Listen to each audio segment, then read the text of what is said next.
What are you seeing right now? Are you seeing the... There it comes. All right, folks. We are welcoming people from across the country and possibly the world for our school garden care and management during COVID-19 fall 2020 version. We're going to talk about how school gardens and other types of garden programs are dealing with maintenance, considering all that we need to take into account during COVID-19. So we have a webinar with about 270 folks that have registered. We'll give some time for folks to get on. We've got 88 people and counting. This is our second time we've been running a virtual gathering like this through the School Garden Support Organization-Network. We did this in April as well, and we do have a link to that in our resources, which we'll share in a while. So I'm going to ask Laura, who's controlling our screen, to move on to the next slide, and we'll start this presentation. So as you probably have seen, you were asked to opt in regarding recording. We are recording this, and it'll be shared in a follow-up email on all our websites. In a bit, we will share a copy of our presentation in the chat and or in the follow-up email. We are using a Zoom webinar. This is the first time our network has worked with Zoom. You might have heard of Zoom. We would like to encourage you to use the chat and save the Q&A for later. The Q&A is a space that is available within using a webinar, and it will organize answers to questions, and we will prompt you near the end of our presentation to answer and or submit Q&A. We have some Q&A, some questions that you've already submitted during your registration process, and we will be addressing those questions, and then there'll be an opportunity to ask more questions related to our topic, caring for gardens. Lots of you are very much interested in distance teaching and learning, and we do have a virtual gathering on that topic in the future. You should all have the ability to raise your Zoom hand. It should be in your bottom bar, and when we review our Q&A, we're going to invite you to raise your hand, and we can unmute you and we can have you share verbally. And then at the end, if everything works okay, you should be directed to a feedback survey so we can understand how this webinar worked for you. Next slide. All right, so this is our agenda for today. We have expanded our time frame of running our webinars and virtual gatherings because we always realized we ran out of time near the end and people have questions. So we are scheduled to go to about 12:15, and that should allow ample time for Q&A.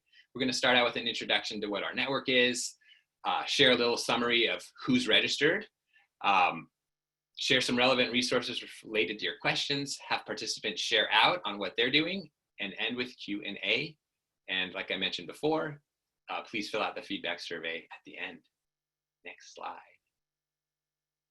All right, so the School Garden Support Organization Network is a peer-to-peer learning community. The way we connect with folks is via webinars, in-person gatherings, and digital or web-based resources.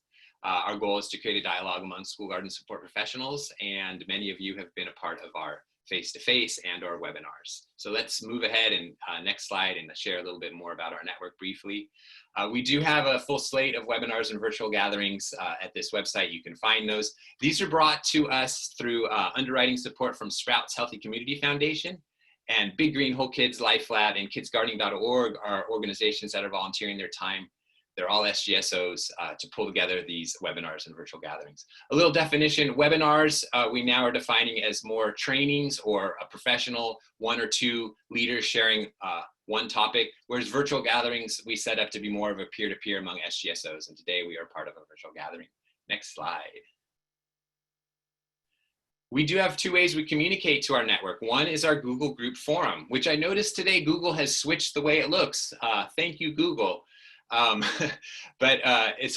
right now it's a little funky, but honestly, I'll clean that up. But this is a place we have 800 folks that are sharing resources related to school garden topics. And we also have an email list, which you can find at sgso-network/connect.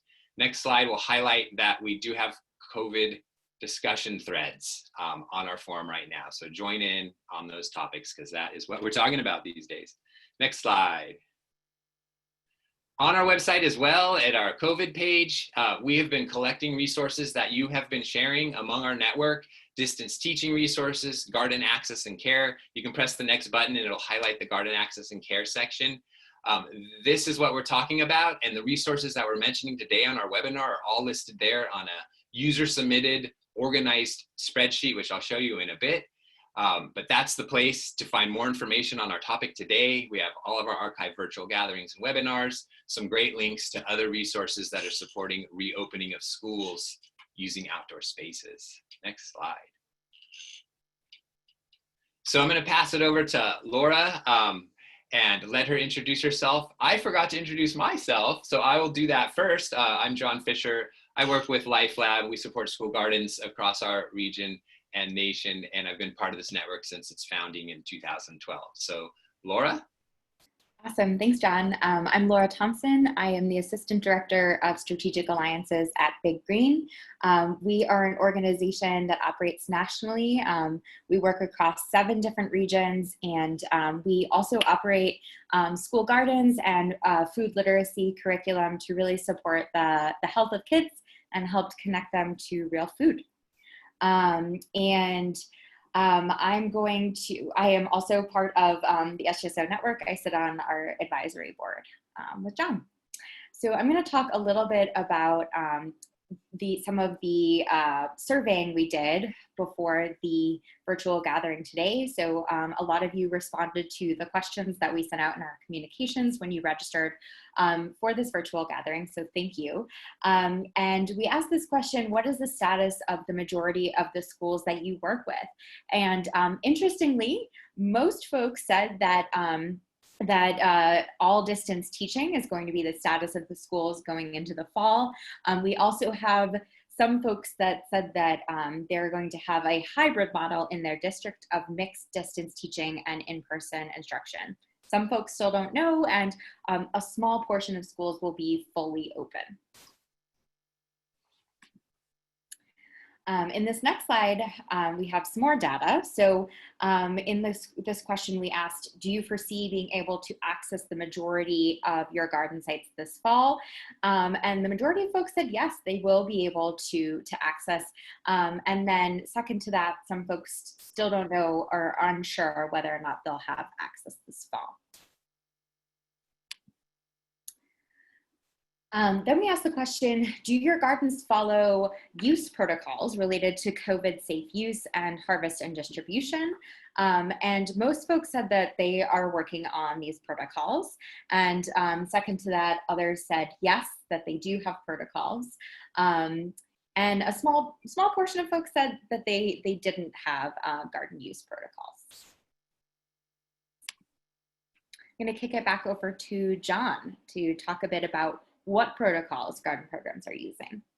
Thank you. So the #1 question that you all put in your registration was, what are the protocols that folks are using to make our garden spaces accessible and safe?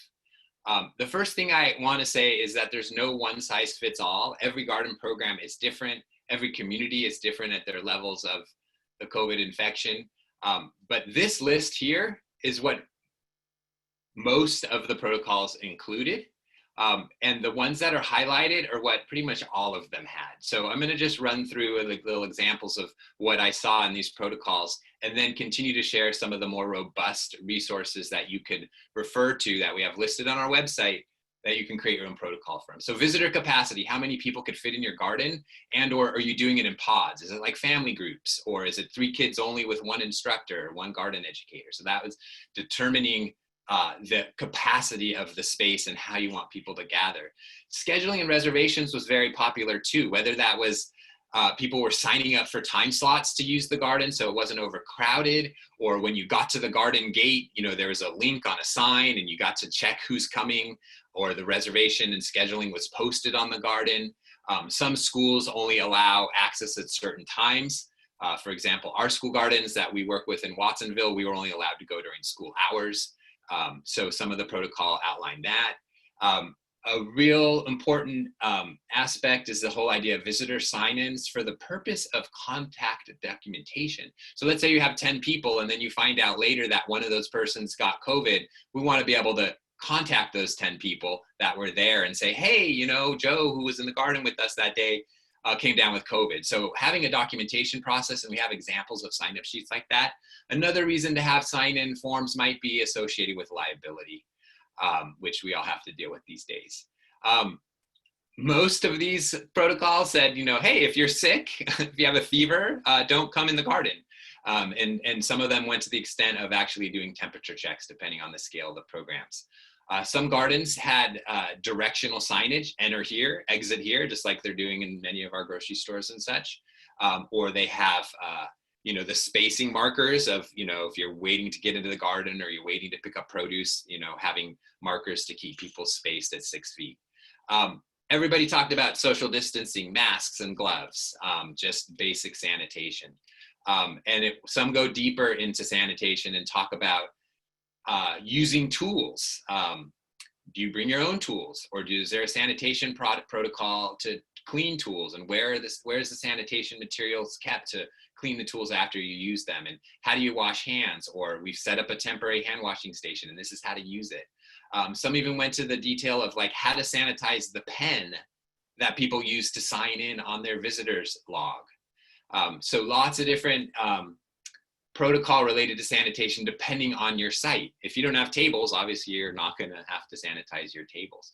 Some went into details about seating and or eating arrangements, like don't move the tables. They're already spaced at the appropriate spacing, and don't eat at the garden. Don't take your mask off. Or if you eat in the garden, take your mask off in these spaces only, and wash your hands before you eat. Many of them go into harvest and produce handling, which really just comes down to wear a mask and wash your hands, and use new containers to store food. Like don't reuse plastic storage containers to distribute produce, put them in disposable plastic bags. Do you have a vehicle? Is it okay for your staff to share that vehicle? And if they do, what do they need to do? Windows down, masks on, spacing as much as possible, like, you know, the driver and then someone in the back corner of the minivan. And then if you are using vehicles, what is the process for cleaning and sanitizing them? And lastly, something that was mentioned, restroom access, or don't use the restrooms at all. So this is a good summary of what you want to consider. And the next slide, I'm going to share a little bit about where you can find more details on this. So on our website at our COVID page under the Garden Access Care and Use tab, we have been collecting what you all, other SGSOs across the nation, have been sharing. There's a nice list. You can sort it on the right-hand column of whether this is like a garden use protocol or tips on how to do harvest and distribution of produce. Also is the list a compilation of more resources. You can get lost. There's a lot out there. But the next few slides that I want to share are the ones I feel you should go to first, and they are listed on this page. So the University of Minnesota has a 13-page guide on tips, or a template for you to create your own safe garden access guide. So it takes you through 13 pages and asks you all the questions that you want to be thinking about, that I just went over in that other slide that was sharing what people have been sharing in their protocol. So we're looking at distancing and how to handle produce and how to space and all of that. It goes through all of those, and it's actually backed up with evidence-based kind of research level data that is supporting why to do those things. They also have an FAQ about handling fruits and vegetables, which is a 7-page guide that goes once again into the science related to handling fruits and vegetables. So those are some really great resources for you to create the custom protocol that makes the most sense for your programs. Next. So Tucson Unified School District, they have a robust school garden program that is part of their school food systems program.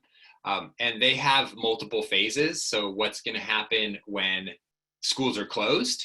They have agreed, and they pass this through their board, their school board, that they can have groups of less than 10 go in and maintain and use their gardens, even when school is closed. And then they have a phase 2 when schools are open, and they define what that looks like.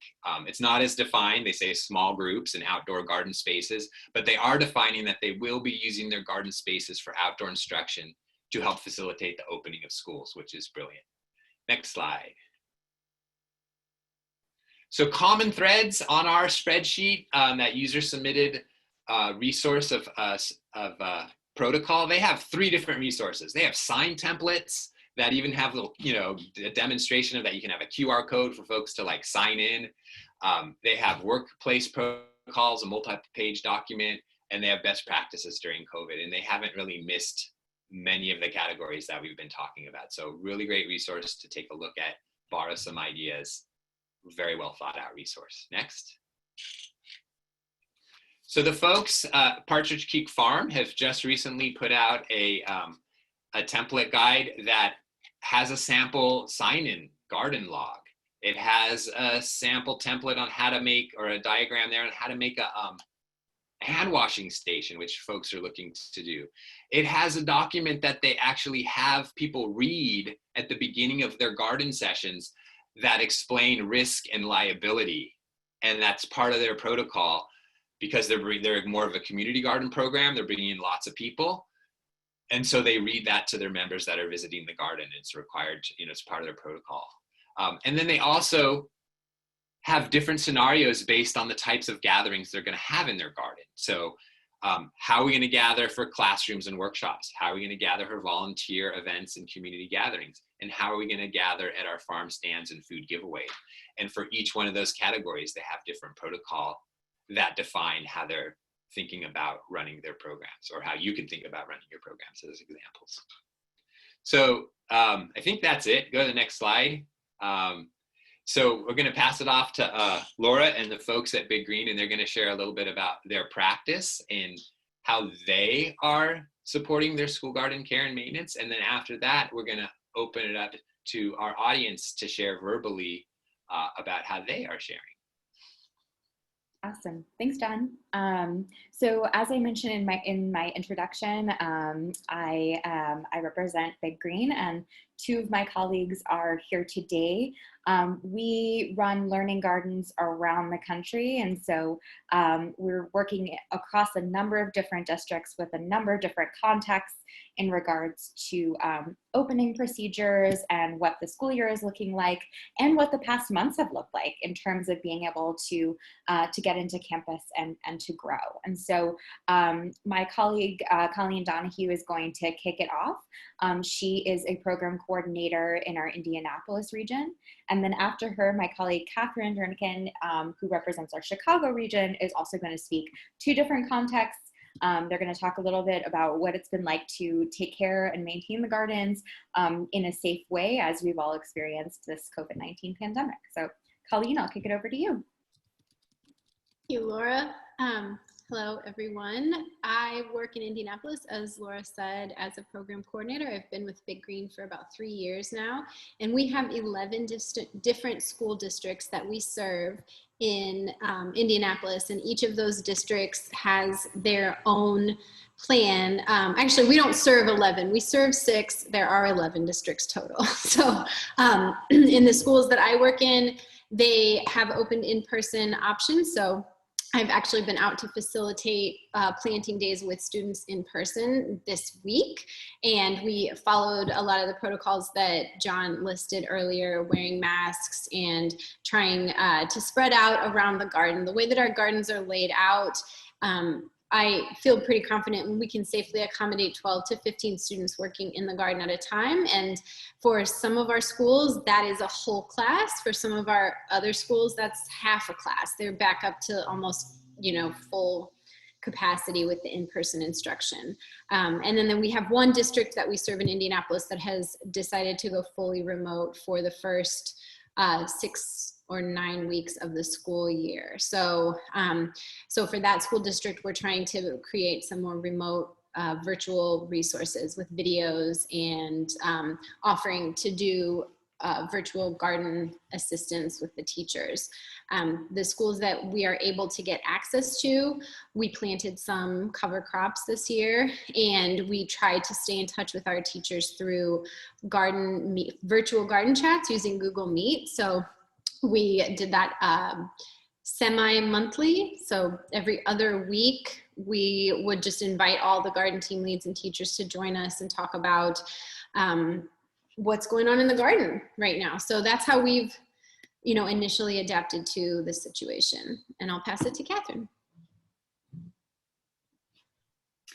Great, thanks, Colleen. Yeah, my name is Catherine Jernigan. I am also a program coordinator with Big Green, but I am working out of our Chicago branch. So in Chicago, we're at 200 schools, and it's all one district, Chicago Public Schools. So Laura, if you could advance the slide. Oh, Colleen, did you want to mention your cover crop image? Oh, sure. So I think this is a really good illustration of what a difference cover crops can make. And I'm going to use this going forward as I encourage the schools that are saying that they don't want to plant anything to say, well, at least throw down some cover crops. So on the with cover crop slide, I broadcast that seed. They did not water it at all. So all of that growth is just from, Mother Nature watering the plants. And it has pretty effectively held off most of the weed growth. On the other slide, you can see what the garden, a different garden looked like with absolutely no maintenance over the last 4 months. And so Mother Nature is powerful, as we all know, and the weeds will take over very quickly. And some of those weeds are pretty, like the thistle can be really, really hard to get rid of once it's taken hold. So that's been, I think, if a school can't do edible crops, then we are providing or encouraging them to do cover crops. Awesome. Yeah, and we're doing a similar thing here in Chicago. Also, like really promoting cover crops really heavily if folks aren't able to access their garden. But for us as Big Green, we initially were told by the entire district that we could not be on school grounds. But through being like a little bit assertive and working with some of our partners, we were able to get access to all of our gardens with facilities as landscapers. So it's kind of a loophole that if you're having trouble accessing your school garden, I would suggest coming at it from that angle. So we do have access to gardens again, and all of our staff carry like personal sanitation kits because we manage so many sites. So every time we come in, we're doing the protocols like John mentioned, distancing and wearing masks and sanitizing everything immediately when we come in. And Colleen, actually, her region made a video that we've shared on the resources page that illustrates how we come into the garden and using all of those safe protocols as like a step-by-step guide in video format. So one of the main things we've done here in Chicago is converting many of our sites into what we're calling giving gardens. So we're either using our volunteer base or using our teacher base or having our staff come in person at scheduled times to maintain the gardens. And then to kind of manage any contamination or anything like that, we're directly taking the harvest to distribution sites immediately. So through CPS, through our school system, there are lots of food donation sites at schools. So we take the produce directly from the garden to the distribution table, which minimizes, any contamination that would be involved in, putting it in your car and taking it somewhere else and storing it and that kind of thing. We've also partnered with local food pantries to do the same thing, to have it delivered immediately after being harvested by one person. Similar to what Colleen mentioned, we've also been doing virtual garden chats, and we have a Spanish version as well. We call them garden charlas, where we connect with everyone in our network who wants to join.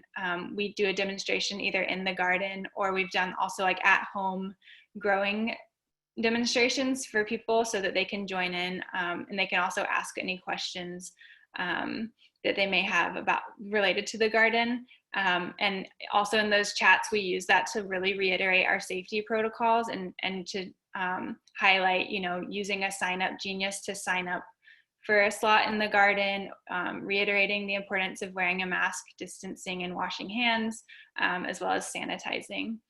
And then the last major thing that we've been doing here in Chicago is it's called the Chicago Grows Food Initiative.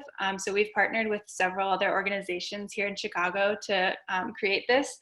One of them is the Stein Learning Garden at St. Sabina. Another is the Chicago Partnership for Health Promotion. And this little image on the right is, we've been encouraging everybody who's growing food to hashtag Chicago Grows Food, or hashtag, with their neighborhood grows food. And we put all their images on our website. And then also as part of that initiative, Laura, if you go to the next slide, I can show you, we've been doing grow bag distributions. So we have 5-gallon bags of soil, and we put a little seedling in there, and we also add like packets of seeds and little booklets with information about growing at home and how to care for a grow bag, as well as information about container gardening. And then we also encourage them to connect with us virtually, and we've got some workshops and things in the works where we'll be doing like virtual lessons to folks who've received a grow bag. So the hashtag, the distribution, as well as just connecting with everybody that's interested in growing food has been really successful. We've, I think, distributed 1,500 of these individual grow kits to families.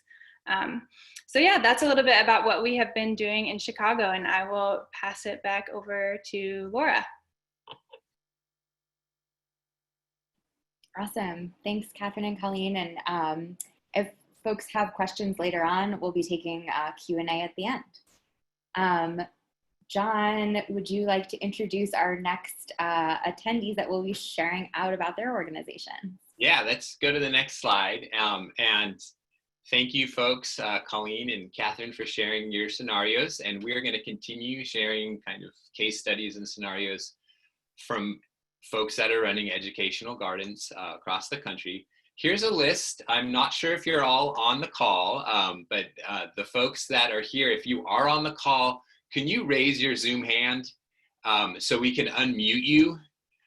Because we would like to hear your voices, share about your particular programs. And so I'm going to see who I got here. So I got Lauren unmuted, I got Sarah unmuted, Rosario Espinosa, I'm going to allow you to talk, Kristen Bailey, and Karen Wagner.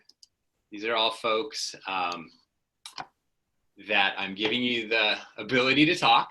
And I'm going to start on the top of the list. And if you are here and have the ability to talk, Carmen, are you here? Okay.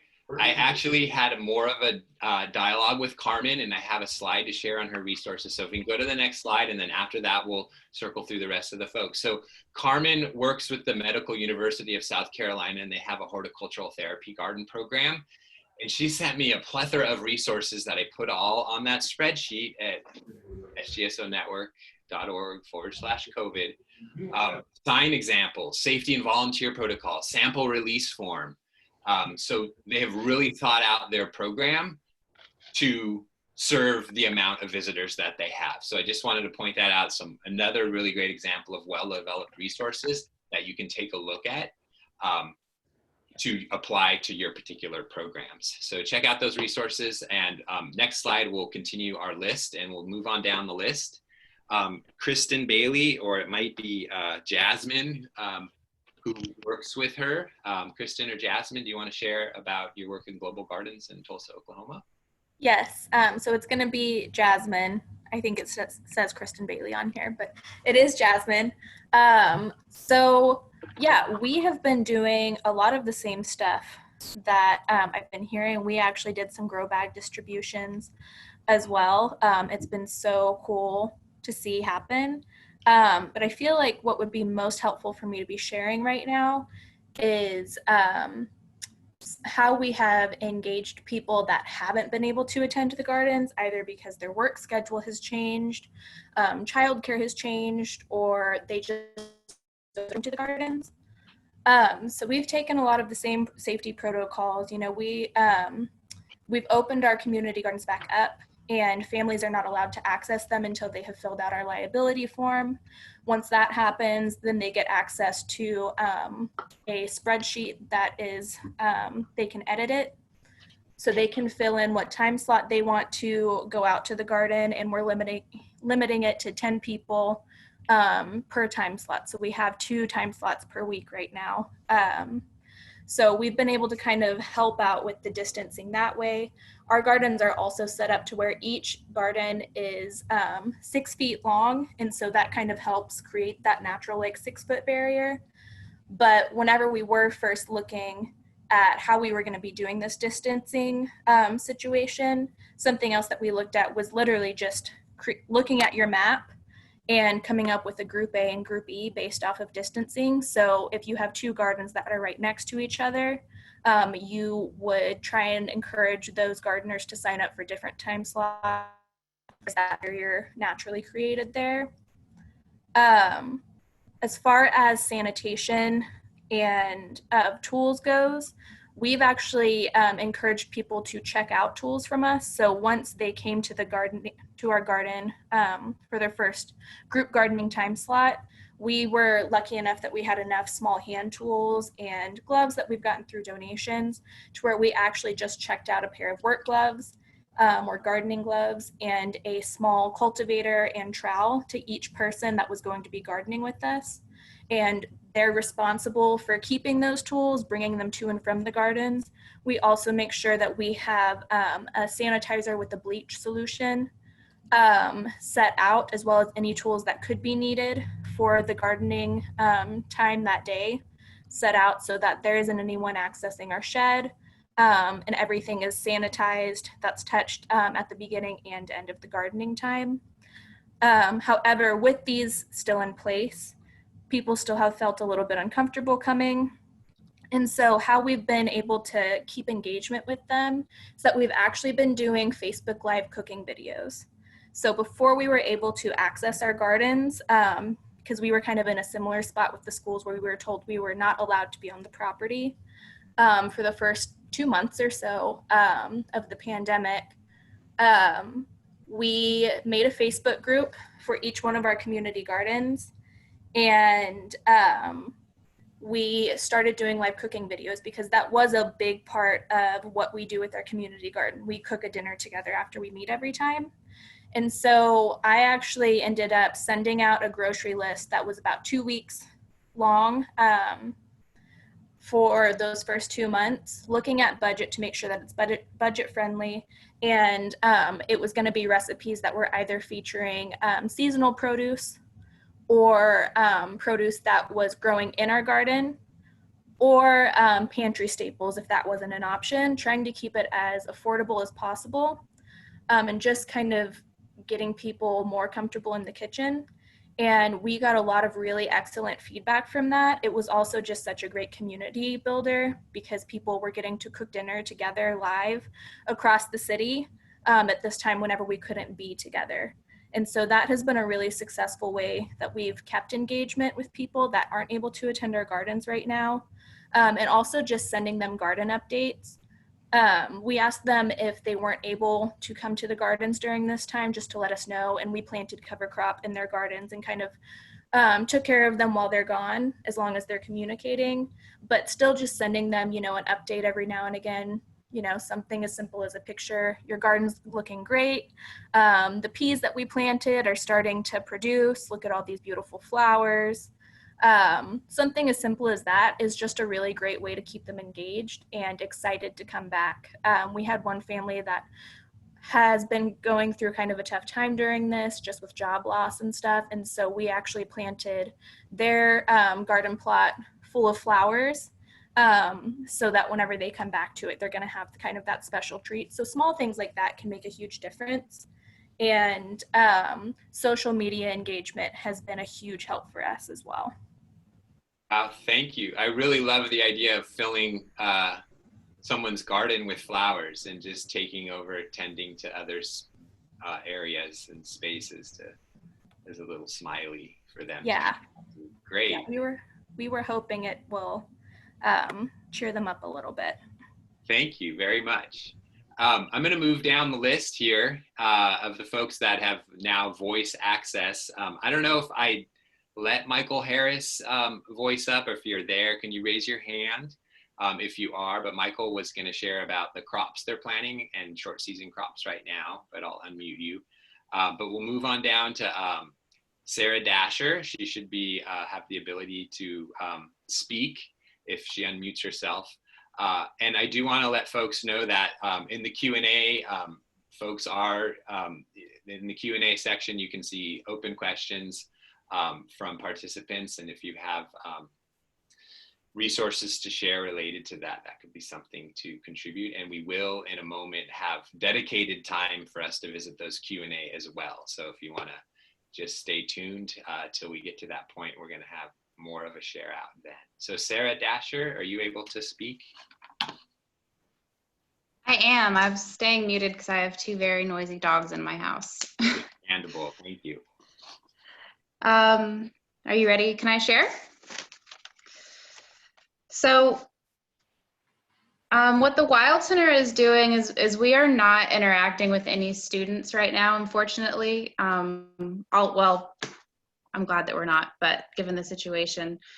But we are creating an activity book that we will distribute to our partners. Something that's happening a lot in our area is learning pods. So it's kind of like a homeschool group or families getting together to work with their students together. And so one thing that we're creating is an activity book that can be used in a school garden, in a park, or in one of our 5 green spaces that we manage. And we're going to be distributing that to our school partners so that they can still have some semblance of the education that we would normally do with them, but they're kind of self-leading it.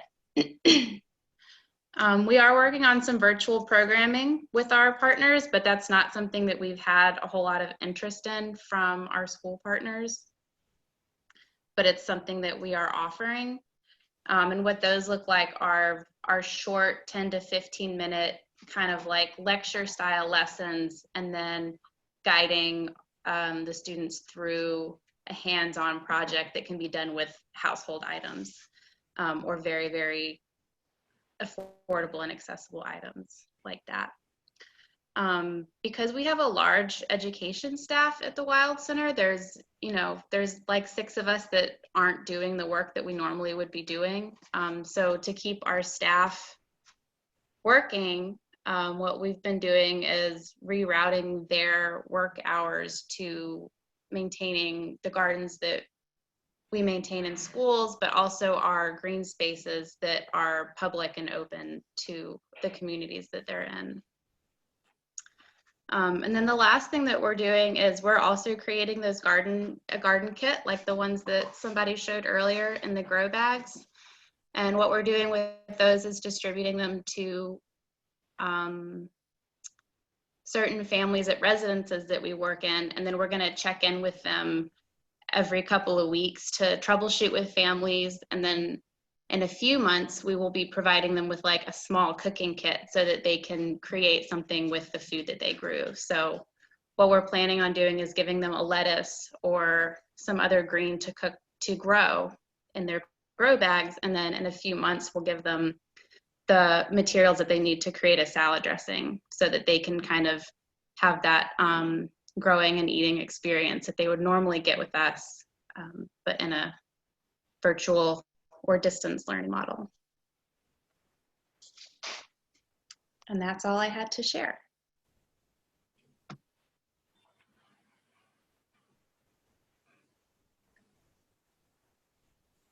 John, you're muted.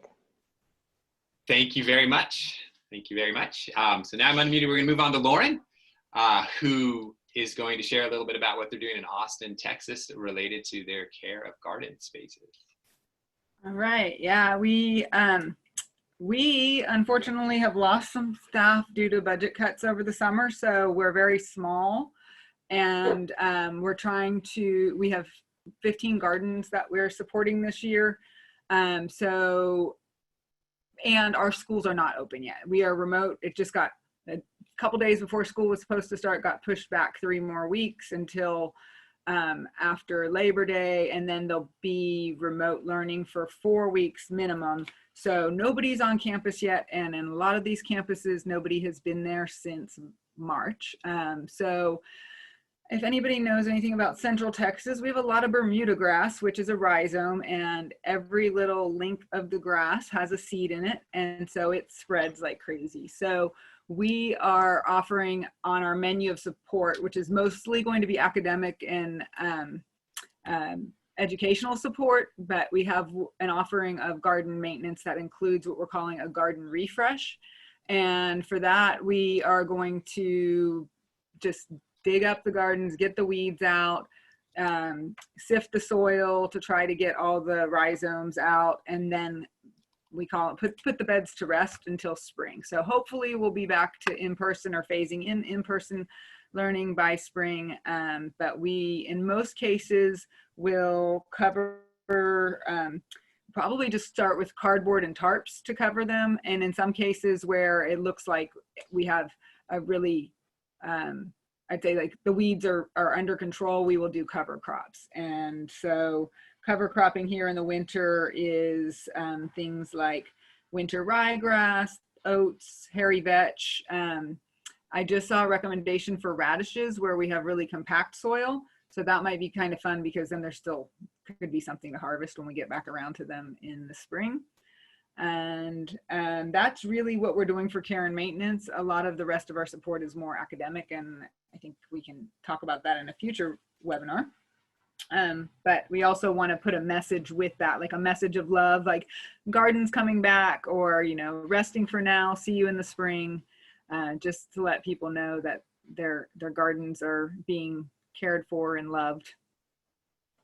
Great, thank you. And I think it's really noble, the idea just to let your gardens rest. Do we have enough people to care for our gardens? Are kids even going to be able to access our gardens? And heavily mulching, no bare soil please, but heavily mulching and or cover cropping is a really great idea. Save water, especially in places like California or in arid areas. It's a time to focus on soil building as well. If you did leave a really good heavy mulch, you are going to increase soil fertility. Also, if you were to use this time to deal with weed management and not grow, but be able to grow weeds and then remove them, make sure they don't go to seed. But these are some ideas that we can, you know, kind of a faint silver lining of COVID, of taking our gardens out of production. This allows us to do other things rather than putting all our time to keeping those veggies and crops growing. So we had one other person that was going to talk, Karen Wagner. Have you spoken already, or are you a pseudonym for someone else that has spoken? If not, jump in and share a little bit about what you're doing and where you're from. Well, I raised my hand very quickly, and because I am running a new program at New Schools, I'm here mostly to learn. We have a total of 8 gardens at 6 different schools, I believe, and I'm working just on 2 of them and setting them up. So my opportunities now are to do everything wonderful and perfect, as it were, based on your information and all the learning from everybody else. I'm in Eastern Oregon, a high dry desert area with plenty of weeds and no water as well. So lots to think about with no volunteers or kids or schools opening. Great. Well, thanks for sharing. So thank you folks that jumped on and shared verbally. I know it's always not the best way to do it without a screen share or a slide, but I got some great ideas from you all. We're going to move on to the Q&A section, and this is part of our virtual gathering that Zoom is now allowing us to do more robust Q&A sharing compared to how we've run our webinars and virtual gatherings in the past. And I'm going to turn it off to my colleague Whitney to share a little bit about how this is going to work.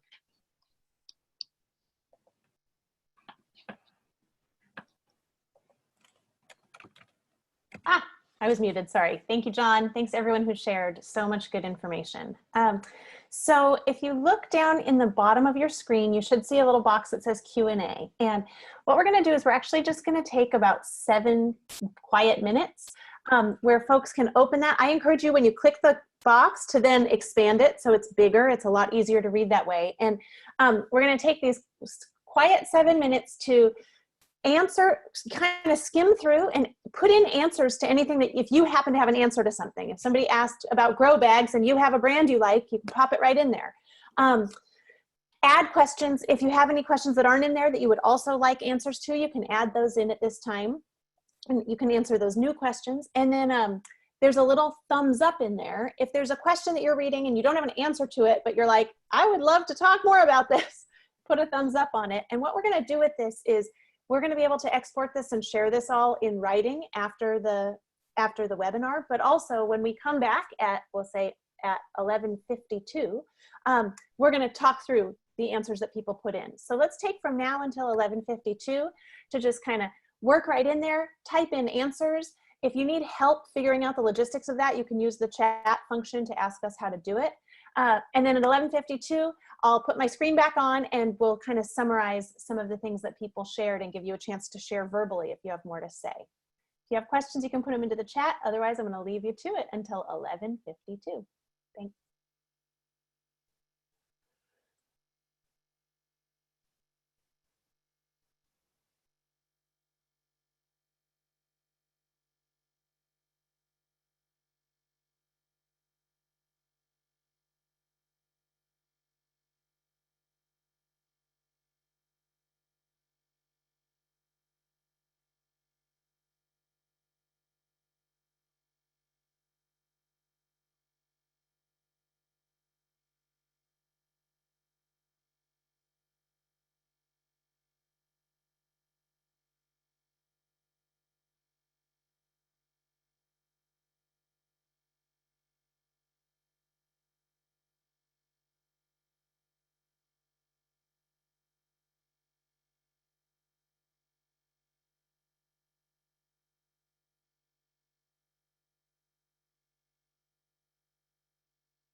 We're at 11:51, so take a minute to kind of finish up the thought you're on, and then in a minute we'll share out.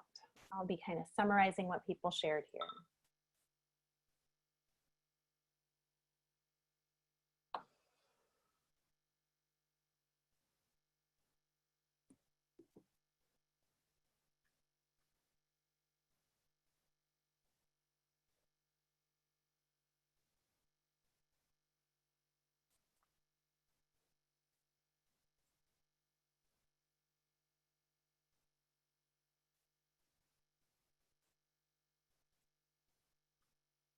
All right.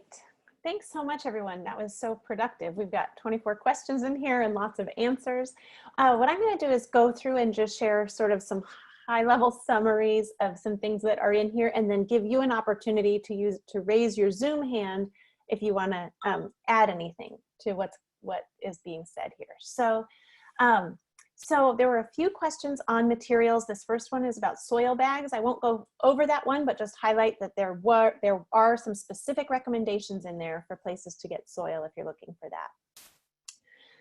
The next question is about ideas for engaging people in the garden while practicing social distancing and COVID-safe protocol. And a couple of ideas that are in here are workstations at each bed. And then another one has to do with actually having the campus closed and the gardens closed, but using it as a time for training and looking for how to do that safely. And in addition to that, I want to let people know that this is another topic that has a lot of interest right now within the SGSO network. So there's a thread about it in our forum, but we're also hoping to host a virtual gathering just like this in the near future that will focus specifically on that, on how to engage people in person while social distancing and doing COVID-safe protocol. But before I move on from that, would you use your Zoom hand raise if you have something that you'd like to share with this group right now, if you are doing any in-person instruction and have any specific suggestions around doing that safely with social distancing on this call?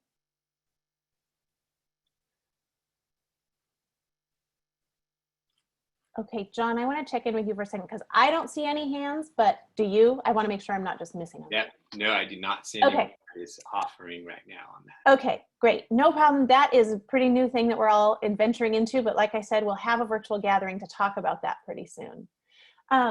Okay, liability issues came up, and there's Carmen Ketron has shared some of their expectations and requirements in here. Carmen, you can raise your hand if you'd like to share what you have on liability. Great, we'd love to hear that from you. I'm going to allow you to talk. I think you have to unmute yourself. Perfect. Excellent, thank you. We are on a hospital campus, so a teaching hospital campus. So we have very strict liability requirements that to open back up because they shut the whole campus down at one point. We run an urban farm community garden as well as patient gardens. And one of the biggest things that our lawyers and our director of infectious disease control really worked hard to do is format a liability form that covers most of our bases, as well as before people sign up, they have to agree to all of the requirements that we have put forth. So putting it up front and making sure that you have everything that you require of your volunteers and having them agree to it before allowing them to come even onto the property is what we were told was the biggest thing for liability. And that helps also as well so that we are all very clear. We also made sure that we didn't want to limit anybody due to restrictions, so we made sure that we have masks and gloves that were donated so people can still come. They will just have to wear a mask. I know that I think some of the information, our liability sheet and our protocols can be shared with everybody. Is that correct? Yes. I shared that earlier, and that is on our spreadsheet of resources on our COVID page. And it says the teaching garden or the Medical College of South Carolina in the title. Great. Thank you so much, Carmen and John. The next question is about in-classroom live field trips for students. I'm going to save that one for when we have a gathering on in-person instruction. But then we have one with a lot of answers here about how have you recruited volunteers or additional help during this time? And, oh, I forgot to say something, sorry. On the liability question, I just want to note that my son's school sent out a liability waiver that was just school-wide, and so it might be worth also making sure any of the schools you're partnering with, do they already have a liability waiver that you can use or adapt? Okay, recruiting volunteers. Someone mentioned reaching out to high school students who now have a lot of open time and are eager to volunteer. Someone else mentioned master gardeners, being able to work with master gardeners when they were being discouraged to work with families, and inviting in corporate sponsors. If, you know, all of this is if you're allowed onto your campus, if you're allowed to work, etc. And then this group in Georgia partnered with the Captain Planet Foundation, and they're partnering with growers to basically take over their school gardens and do the growing, planting, irrigating, and harvesting during this time. Edible Schoolyard New Orleans has been reaching out more to neighbors as garden volunteers, especially because they often used to use college students who are not there now. And Elise talks about getting approval to recruit adult volunteers, but not children, and having a great response from the community. If you have a thought about recruiting volunteers, something that's working for you that was not just mentioned, you can raise your Zoom hand and I can unmute you to share on that.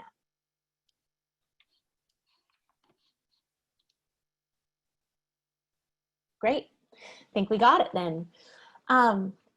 Back to live in-person instruction. Fear not, we will talk about that soon. Let's see what else we have.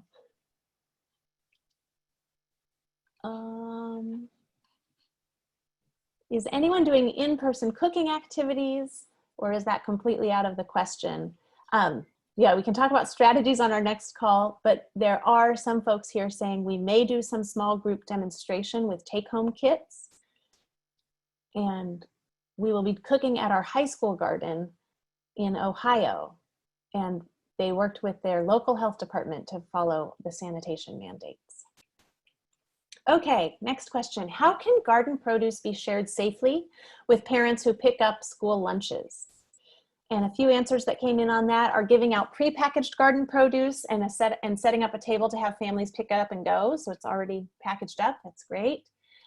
Clarifying your harvest protocol so parents know that it's been handled safely, so that you're communicating with them why they should feel comfortable eating it.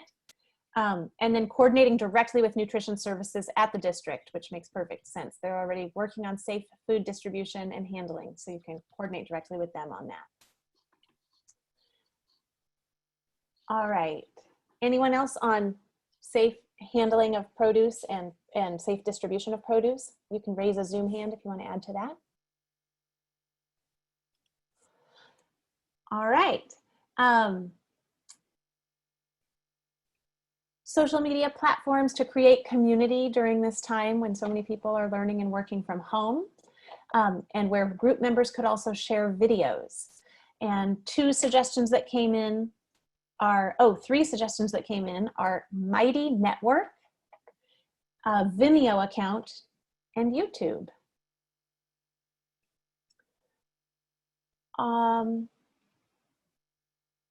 This one I think is again about safe harvest and produce, and just remember that we have, it says, with the addition of fresh food access issues from COVID, has anybody started, oh no, sorry, this is different. So with the addition of fresh food access issues from COVID, has anybody started a new school or community garden during this time, and do you have any tips on how to do that? And Colleen has a tip in there saying they're kicking off with students a new garden tomorrow, rotating small groups through 3 stations: soil investigation, planting, and community agreements. They're going to live stream these stations so students can also do those from home. All right, everyone, I appreciate your patience. This is our first time doing this, and I want to tell you that my questions all just got shuffled, so I'm not sure what's going to happen here, but I'm close to the bottom. So what type of crop planning are you doing in response to COVID-related changes? Culturally rich fall crops, short season crops. There are some great specific suggestions under there. This says a group in Amherst in Massachusetts will be having all the 4th grade students do the crop planning as a way to keep them invested in the school gardens while they're working remotely.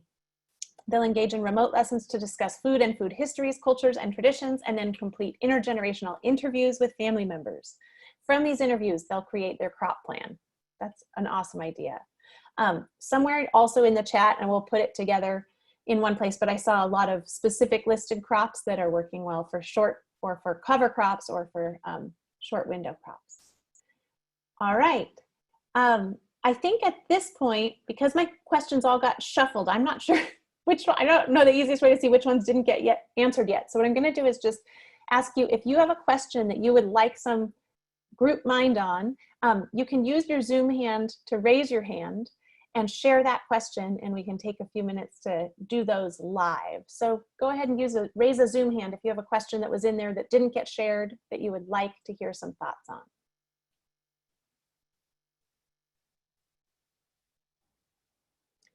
All right, I see Beth Thiel, and yeah, so Beth, you can unmute yourself and go ahead and share your question. Hi, thanks. I actually have 2 questions, but I'll start with just one. Wondering about the best distribution methods for the kits that people are creating and or any other materials they're using for cooking or growing. Great. And panelists or attendees, you can raise your Zoom hand if you have a thought on that, and answer to that question about distribution of growing materials, kits, any tips on distribution? This is Colleen here in Indy. We partnered with an organization that was offering summer programming to youth here on the east side of Indianapolis, and gave small, like, indoor grow kits, like little plastic boxes, just to observe germination, and let that partner organization distribute them to the students that they worked with. So that's how we did it. Great, thank you, Colleen. And I see Melinda, if you could unmute yourself, you could share about distribution. Can you hear me now? Yes.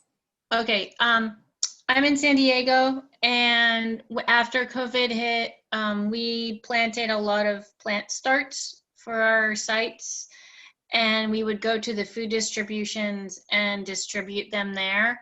They were, they could take as many as they were going to be able to utilize, but they were in pots, and we also had seed packets that they could take. And we've heard now from our district that they're going to have at our site monthly materials distributions for families to pick up classroom needed materials. So we're going to add into that when they're picking up those, we'll add in our own things that they will be needing for their garden time.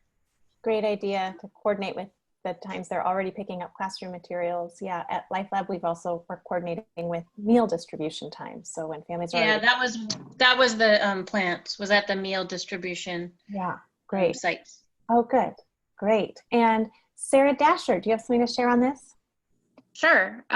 So we partner with a few apartment complexes, and we have really close relationships with the resident services coordinators there, who are already doing activities like this with their residents. And so we are providing the kits and providing like marketing materials, and then the resident services coordinator is handling distributing the materials and communicating with the families, because they already have those avenues. Fantastic. I see 2 more on this. So we'll do Tamara and then Courtney, and then we're going to shift to see if there are any other questions that people want to discuss. So Tamara and then Courtney on distribution. Oh, allowing you to talk. Yes, we hear you, Tamara. Okay, great. Thanks.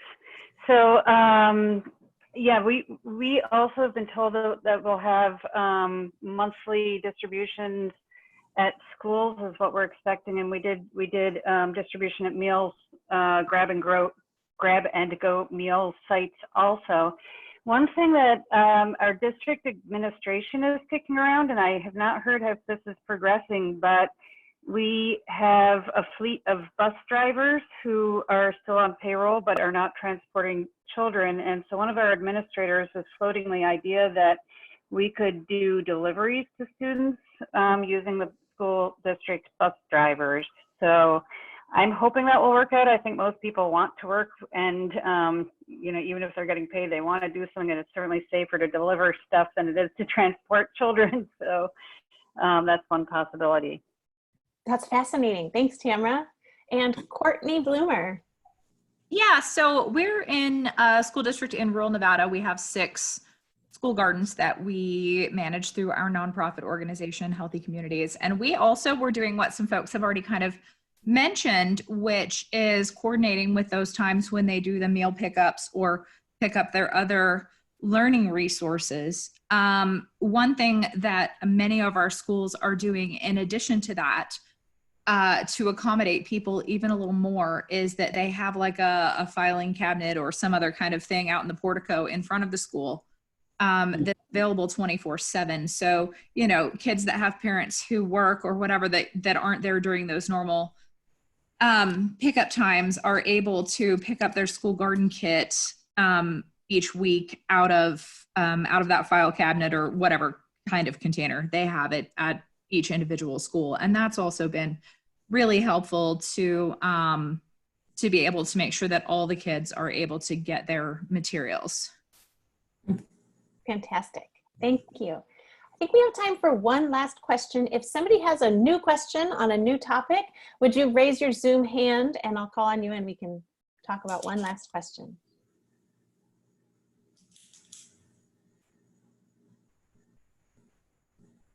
Sarah Dasher, do you have another question or is that just a hand still up from before? My hand is still up from before. Okay, I do not. great. Thanks. I'll lower it. Perfect. Well, then the last thing I'll mention is there is a question in the chat that said, who was it that said they were creating an activity book to send out for pods? Would that person be willing to share? So if you're still on this call, that person, if you could answer that in the chat, that would be great. And with that, I'm going to turn it back to you, John. Great. Well, thank you all for joining. Our extended time frame was needed, and that's our new plan, is to make our webinars and virtual gatherings a little bit longer to address the questions. We do have to figure out a great way to work with all your Q&As. We were trying the Zoom tool today. If you have suggestions that you've seen work for 150 to 200 people to share Q&A in a streamlined way, please put it in the feedback comment. And hopefully after this Zoom is closed, you will get a link to our survey.